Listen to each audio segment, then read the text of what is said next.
Aujourd'hui, 25 mars, dans le cadre de la semaine de la francophonie au Kyrgyzstan, M. François Delahousse, ambassadeur de la France au Kyrgyzstan, et M. Philippe Boiseau, président de l'association du tourisme écologique franco-kirghize, et des activistes kirghizes sont venus dans le parc Karagachova-Rocha pour planter des arbres.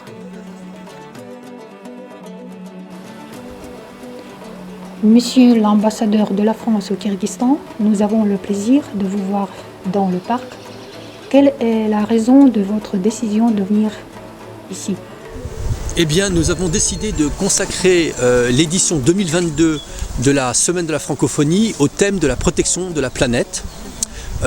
C'est inhabituel puisque bien entendu le thème essentiel c'est la promotion de la langue française au Kyrgyzstan, mais sur la suggestion de notre collègue première conseillère de l'ambassade de Suisse, nous sommes convenus de donner à cette édition ce thème de la protection de la planète parce qu'il est extrêmement d'actualité et que vous savez sans doute que la francophonie, l'Organisation internationale de la francophonie s'engage elle aussi dans la lutte contre le changement climatique et pour la protection de la biodiversité et la protection de notre belle planète Terre.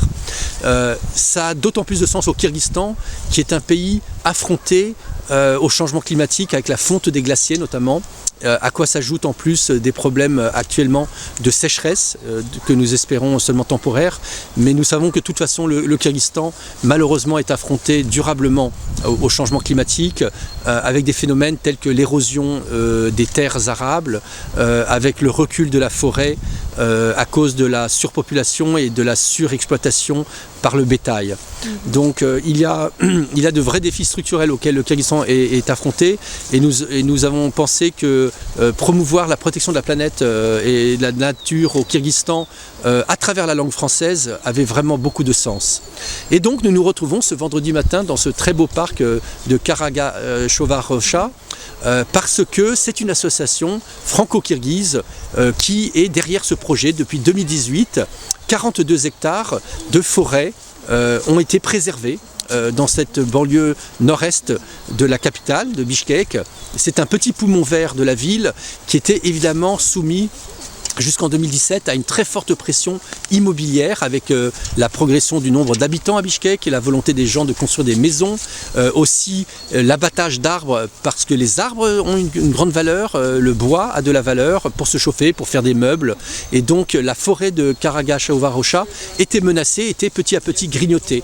Et c'est cette formidable conjonction d'engagement bénévole qu'incarne l'association franco-kirghize d'écotourisme, avec des gens comme Chingiz Shamshiev ou mon compatriote Philippe Boiseau, qui ont décidé de prendre en main vraiment la protection de cette jolie petite forêt de Karagachova-Rocha.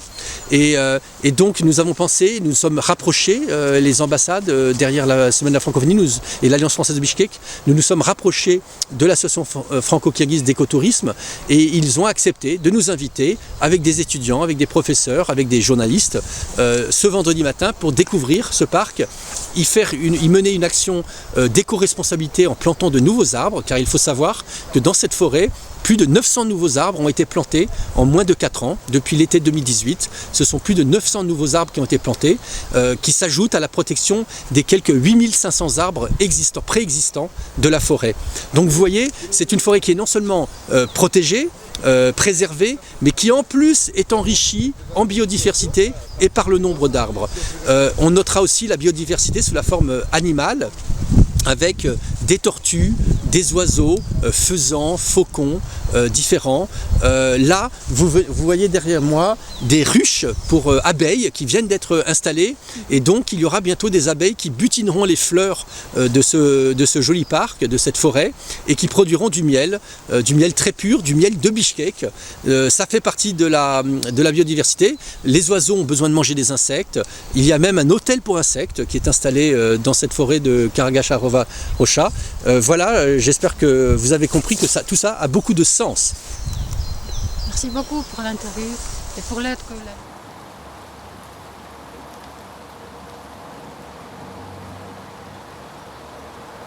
Вот. Мы здесь фазаны адаптацию проходят, потом отпускаем на волю. Здесь у нас жил сокол, мы его адаптацию сделали, отпустили. Здесь у нас черепахи, они сейчас в спячке, потом выйдут. Вон там в углу дом для насекомых, вот, ну, который так дизайнили, как-то получается так, чтобы. У нас дальше тут есть озеро маленькое свое. Все это все наблюдается, видеонаблюдение, все везде видеонаблюдение есть. А в дальнейшем здесь планируется зоопарк? Или... Да, в дальнейшем мы также будем размножать здесь фазанов и отпускать, чтобы экологию вот этот, чтобы дикие фазаны, чтобы размножались. Также будет. И также будет черепахи, то же самое будет. У нас будет она адаптацию проходить и будем на волю отпускать. Чтобы здесь было все, ну, естественно. Да, дальше естественно должно все пройти, все.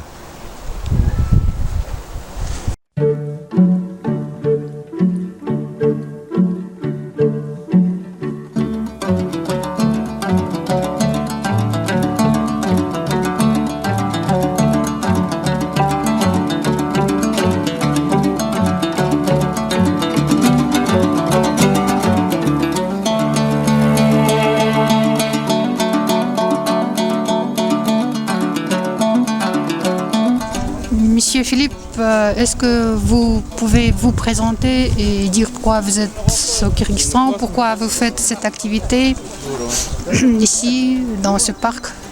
Je sais que depuis 4 ans, vous menez une bonne activité pour sauver le parc de la destruction. Et... Donc je m'appelle Philippe Boiseau. Je suis venu au Kyrgyzstan la première fois en 2002, donc ça fait longtemps que je connais le Kyrgyzstan. J'ai travaillé dans le secteur de l'écotourisme pendant de nombreuses années, donc la nature est pour moi quelque chose de vraiment très important. Et j'ai découvert ce parc en 2009 grâce à mon ami Chingiz Shamshiev en fait, qui travaillait à l'époque à l'Institut d'études stratégiques. Et on a fait une étude sur l'ensemble des parcs de Bichkek. Et je me suis rendu compte que cet endroit était unique à Bichkek et même au Kyrgyzstan et en Asie centrale. Et comme j'ai vu le territoire de ce parc diminuer, j'ai vu des constructions de maisons sur ce territoire et des gens qui venaient couper des arbres. Et donc vraiment, ça me faisait mal au cœur. Et j'ai vraiment voulu faire quelque chose pour aider à la protection de cet espace Et donc on a réfléchi à un projet pendant longtemps pour voir comment on pouvait protéger cet espace qu'on a proposé en 2015. Et il a reçu le label, on a proposé au ministère, on a proposé lors de la conférence sur le changement climatique en 2015, et ce programme a reçu le label COP21. Donc pour son importance dans la lutte contre le changement climatique et pour l'implication de la société civile. Voilà. Donc voilà, ça me tenait à cœur de protéger cet espace parce que c'est un espace vraiment unique au Kyrgyzstan, il n'y en a pas d'autres comme celui-ci. Est-ce que vous pouvez nous dire comment garde-t-on les parcs en France et dans les autres pays francophones? Donc en France, alors il y a différents types de parcs. Certains, comme des parcs forestiers, sont gérés par l'Office national des forêts. Donc c'est un petit peu en fait l'idée qu'on voulait faire ici, c'est-à-dire un parc un peu à l'européenne, parce que c'est un espace boisé, hein, c'est un parc avec de nombreuses espèces d'arbres, plus de 33 espèces d'arbres. Donc l'idée c'était un petit peu de mettre en place les parcs forestiers qu'on peut voir en Europe. Donc voilà comment ça se passe pour les parcs forestiers. Après, vous avez des espaces naturels protégés. Vous voulez dire l'état naturel en fait ou... Oui. Donc ça existe en France, il y a des espaces naturels protégés où il n'y a pas de il n'y a pas de clôture, où c'est vraiment à l'état naturel. Il y a des règles à respecter et il y a des personnes par contre qui sont en charge de surveiller ces espaces. Il y a ce qu'on appelle du monitoring en anglais. Donc il y a des personnes qui sont chargées d'inventorier les animaux, les espèces animales, les espèces d'arbres, et il y a aussi beaucoup de chercheurs qui sont impliqués en fait dans cette démarche.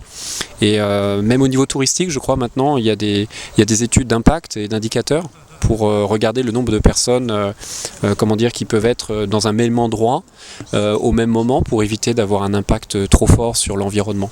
Donc voilà un peu comment ça fonctionne en bref. Пожалуйста, представьтесь, скажите, почему вы здесь, какое значение для вас имеет сегодняшнее мероприятие? Меня зовут Святослав, я являюсь третьекурсником в АУЦА. Хотелось бы просто внести свой вклад в развитие этого парка, так как он взят совместными усилиями АУЦА и Франко-Кыргызского ассоциации экотуризма под свой контроль. И мне кажется, это классная инициатива. И я бы хотел, чтобы эта инициатива вообще распространялась и на другие парки, на другие университеты.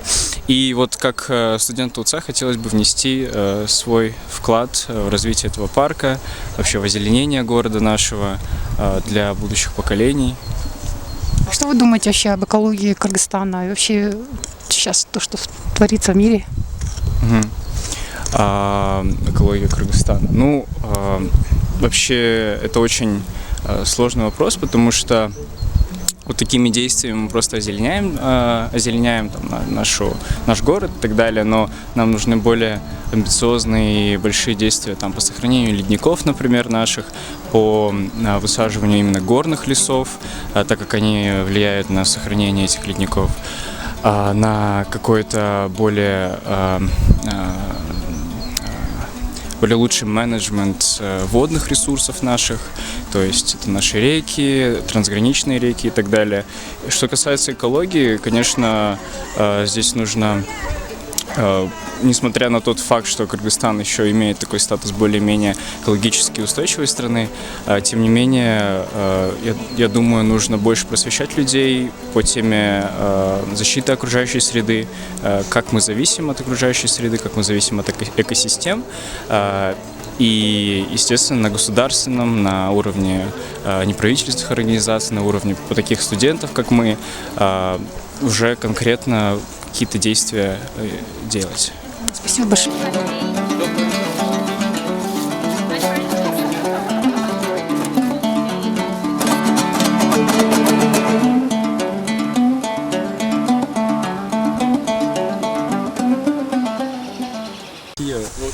Ce projet et peut-être que ça peut donner des idées aussi à d'autres personnes qui ont envie de faire des projets écologiques et environnementaux, de planter des arbres dans d'autres endroits.